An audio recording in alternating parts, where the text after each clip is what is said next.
Hello, my name is Eugene Chung. I'm a heart failure cardiologist here at the Christ Hospital in Cincinnati, medical director of the Center for Innovation. And it's a pleasure to talk a little bit about cardiac resynchronization therapy with one of our partners, Ankit Bhatia, who will introduce himself in a minute. Just to set the background, cardiac resynchronization therapy, or BIV pacing, was introduced as a part of routine therapies for heart failure patients almost 20 years ago with the initiation of the Miracle and the Miracle ICD trials, followed by Companion. So initially, these patients were low ejection fraction, CRT or QRS duration greater than 120 or 130 milliseconds, and New York Heart Association functional class 3. Over the subsequent decades, there have been refinements of these indications. So for me, this has always been a very important part of heart failure treatment for those who do not always respond to typical therapies that we might give them. So I wanted to introduce Dr. Bhatia to bring us up to date on some of the evolution of indications, how and where these therapies fit in the scheme of things today for low ejection fraction or HFrEF patients. So Ankit, why don't you introduce yourself, and then we can maybe go over a couple of scenarios. My name is Ankit Bhatia. I also am an advanced heart failure and transplant cardiologist here at the Christ Hospital in Cincinnati, Ohio, and look forward to going over some cases with you, Gene. So let's say you have a patient, and we all have these patients, ejection fraction is 30%. They have symptoms, but they're going about their lives, class 2 to 3, let's say. Their QRS duration is prolonged, but they're on good medicines, the 3-4 medicines that most people would think about for HFrEF patients, and yet not much has changed. Ejection fraction still remains low, and they're symptomatic, QRS is widened, and you're considering a defibrillator therapy for someone like this. Tell me about how you approach someone like this for possible CRT. Yeah, that's a great question, and one that we run into every day.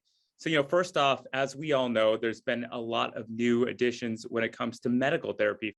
So I first want to ensure that that patient is someone that is on the classic quad therapy, or the 4 medications that we know of that improve survival and symptom profile in heart failure with reduced ejection fraction. Those are beta blockers, ARNIs, mineralocorticoid antagonists, and finally now SGLT2 inhibitors. After ensuring that, I usually give the patient an interval, whether that be 3 to 6 months, even sometimes longer in folks that have minimal symptoms, and then reassess their ejection fraction to see if there's any improvement I see. In folks that remain below 35%, and as you mentioned, have a wide QRS, those are the folks I consider CRT on. One of the trials I really look at here to help guide me is the HFrEF trial, and this was the next iteration of CRT trials after Miracle, as Gene had pointed out.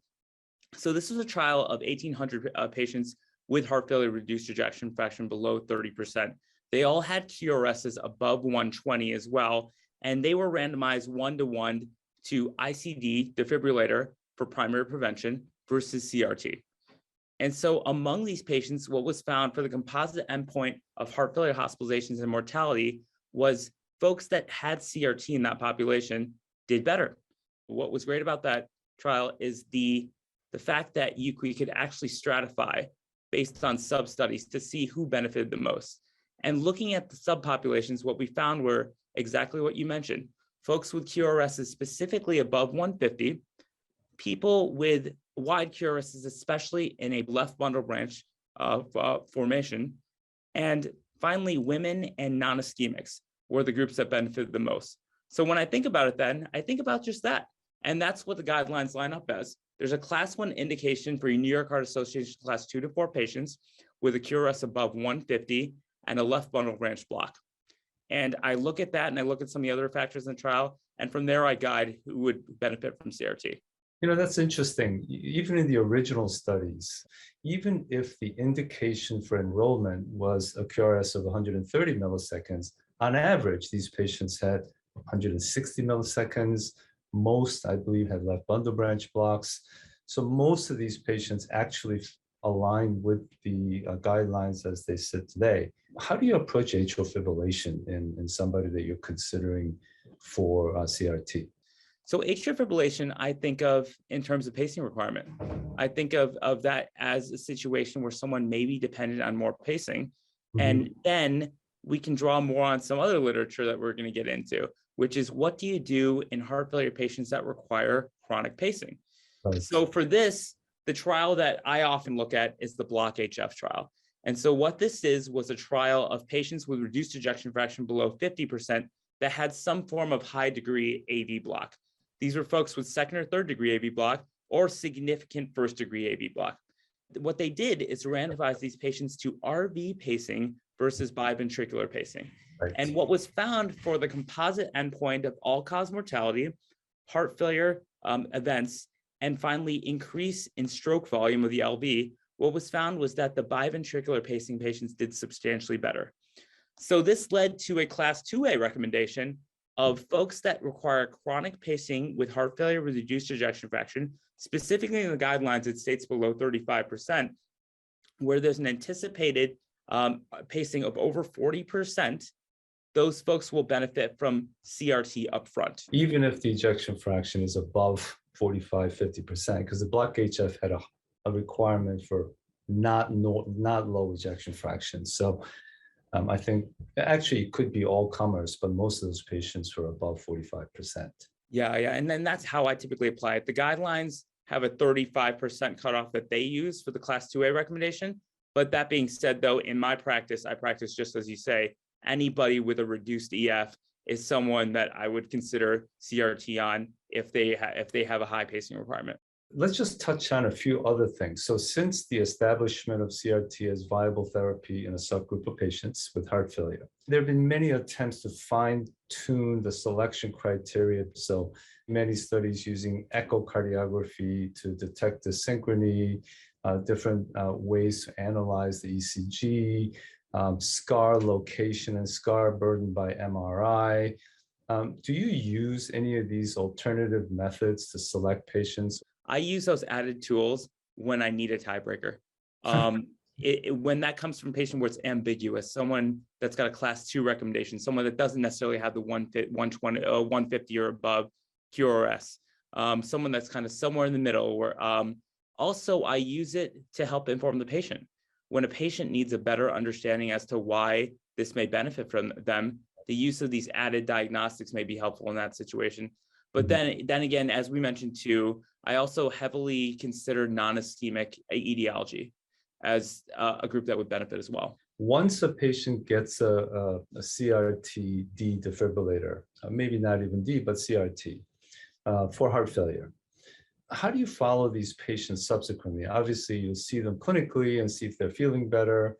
Occasionally, you get an echocardiogram to see if the ejection fraction improves. But do you do anything other than that, such as optimizing AV and VV timing, looking for less synchrony or anything like that? Yeah, I think, the simplistic answer from the humble heart failure cardiologist is I look at every visit to ensure that there's a high degree of biventricular pacing. And if there is not, I send a message over to my EP colleagues to better determine if there's an avenue to improve biv pacing. To do better. I think that's probably the right answer for all of us. I look for someone who's pacing above 96, 97% of the time.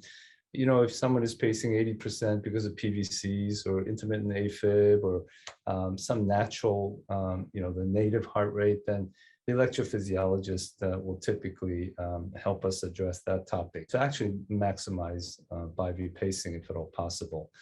I think there are other sort of quirky things to think about. There is actually fairly strong data that the required duration of QRS to achieve a good clinical response is somewhat dependent on the patient's height. So if you're a tall person, your QRS should be pretty long in order to achieve a good response. If you're a short person, you may achieve a similar response with a narrower QRS. Now, that hasn't been adopted into guidelines, obviously, but the data that I've seen from that cohort, the Medtronic studies in particular, are very, very striking. So it's just one more little tiebreaker if you need something to think about that I look at periodically.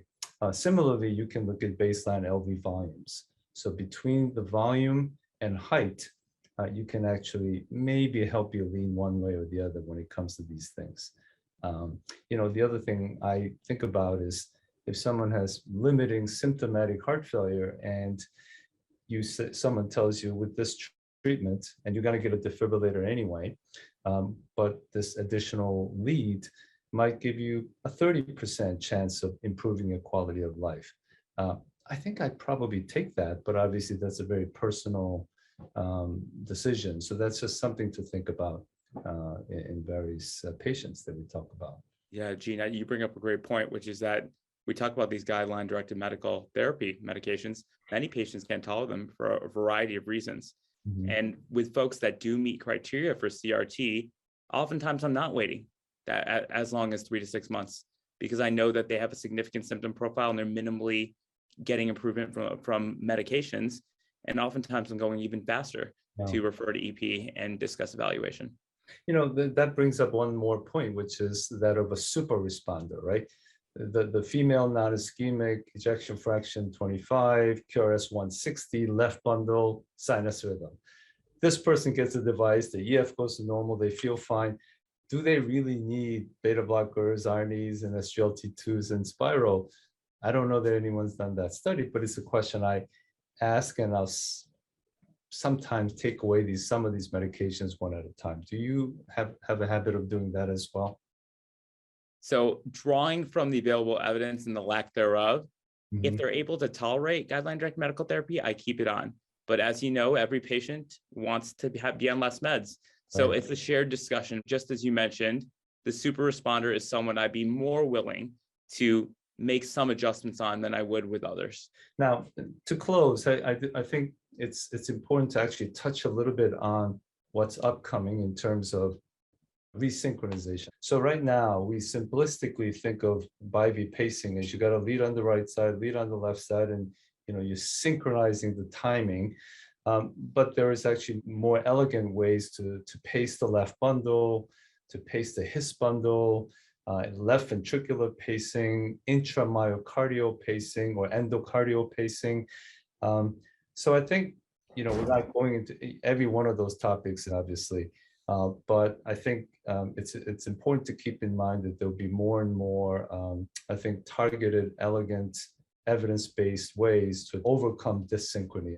Left bundle pacing or His bundle pacing is more restoring natural conduction, or overcoming dyssynchrony. So I'll just leave it at that. Do you have any comments about what might be coming up in terms of new technologies? Gina, just as you mentioned, I think we touched on CRT nicely here, but these devices, whether they be CRT or ICD, one of the great areas of innovation we've seen is in the heart failure diagnostic space. What we know full well from remote patient monitoring is that this is also technology that can help to improve symptoms and reduce heart failure events in patients. But the jury is still out on how beneficial the ICD and CRT related diagnostics are, but there is some promise there. One trial I pull on is the MANAGE-HF trial. It's using the HeartLogic or Boston Scientific algorithm. And each one of these device companies has their own algorithm this way. But most of them are a composite of intrathoracic impedance, respiratory rate, heart rate, activity level, and others. And what they are doing is providing scores that are baselines for a patient. And then if patients exceed a critical threshold for high risk for decompensation, then alerting clinical teams. What we've done in our practice is establish algorithms where if someone is above threshold based on these HeartLogic alerts, we are then providing them with upfront medical therapy, most often increasing diuretics pre-symptomatically in hopes of helping to avoid a heart failure event. The MANAGE-HF trial, which phase 1, which was just purely feasibility, did show a reduction of roughly 65% in heart failure admissions in a matched 1 year prior to 1 year prospective approach in those 200 patients.